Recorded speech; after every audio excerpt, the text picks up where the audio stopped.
Hello everyone. तो आज का हमारा केस है सी के दफ्तरी versus OP Gupta AIR 1971 SC 1132। सबसे पहले हम इस केस के फैक्ट्स देखते हैं। तो इसमें क्या होता है, जो ओपी गुप्ता है वो एक बुक पब्लिश करते हैं, मोर ऑफ अ जर्नल। वो एक पब्लिश करते हैं अपनी जुडिशियल कैपेसिटी में एक्ट करते हुए, और वो उस पब्लिश्ड जर्नल में कहते हैं कि जस्टिस शाह जो है वो बायस्ड हैं और डिसऑनेस्ट हैं। वो बताते हैं कि कोई एक पर्टिकुलर केस था, उस पर्टिकुलर केस की जो जजमेंट थी उसको देते हुए justice Shah was biased and dishonest. जो सी के दफ्तरी हैं वो उनके अगेंस्ट कंटेंट करते हैं कि ये एक मिसकंडक्ट है, कंटेम्प्ट ऑफ कोर्ट है, क्योंकि ये स्कैंडलाइज करता है विद प्रोसीडिंग्स और ऑफिसर दोनों के साथ। अब हम देखते हैं कि इश्यूज क्या थे। क्या ये एक्ट कंटेम्प्ट ऑफ कोर्ट है, पहला सवाल। और दूसरा सवाल है, क्या जो रोंग जज के टुवर्ड्स किया गया है वो पर्सनली है या पब्लिकली है, क्योंकि कंटेम्प्ट ऑफ कोर्ट में जो पर्सनल अटैक्स हैं वो नहीं काउंट किए जाते, उसके लिए आता डिफेमेशन। ठीक है, तो दो क्वेश्चंस है कि क्या है कंटेम्प्ट ऑफ कोर्ट है, और अगर है तो उसी के अंदर एक इंक्लूडेड क्वेश्चन है कि क्या जो वो रोंग जो किया गया है वो पर्सनली था या पब्लिकली था। अब आर्ग्यूमेंट्स देखते हैं।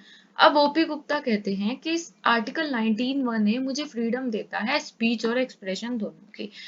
अब जो कंटेम्प्ट है, ठीक है, जो कंटेम्प्ट है वो जो है अनरीजनेबल रिस्ट्रिक्शन डाल रहा है आर्टिकल 19(1) पे, क्योंकि मेरे पास तो फ्रीडम है, तो कंटेम्प्ट किस बात का हो गया जब मेरे पास फ्रीडम ही है।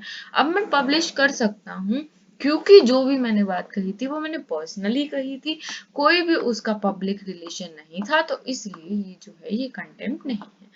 वहीं सी के दफ्तरी कहते हैं कि ठीक है, article 19(1) freedom of speech and expression देता है, पर it is subject to reasonable restrictions. और आर्टिकल 129(a) जो सुप्रीम कोर्ट को एम्पावर करता है उसका क्या, तो वो कहता है कि तुम पब्लिश नहीं कर सकते हो कुछ भी, ये कह के अनड्यू बेनिफिट लेके freedom of speech and expression का, क्योंकि उसकी रेस्ट्रिक्शंस के अंडर आता है। और ये जो बात कही थी ये पर्सनली नहीं कही गई थी, ये बहुत क्लियरली पब्लिक थी, क्योंकि ये एक जर्नल में पब्लिश थी। दो जर्नल अभी लोगों तक नहीं आया था, पर it was a published journal which were meant to be distributed to people, तो इसलिए हम क्या कहेंगे कि ये जो इंफॉर्मेशन थी वो पब्लिकली पब्लिश्ड थी। फिर हम देखते हैं जजमेंट। अब supreme court scope of contempt of court को बताते हुए टेस्ट बताते हैं कि ऐसे केसेस में हमें कैसे पता लगेगा जब हम कंफ्यूज्ड है कि पब्लिकली है या पर्सनली है।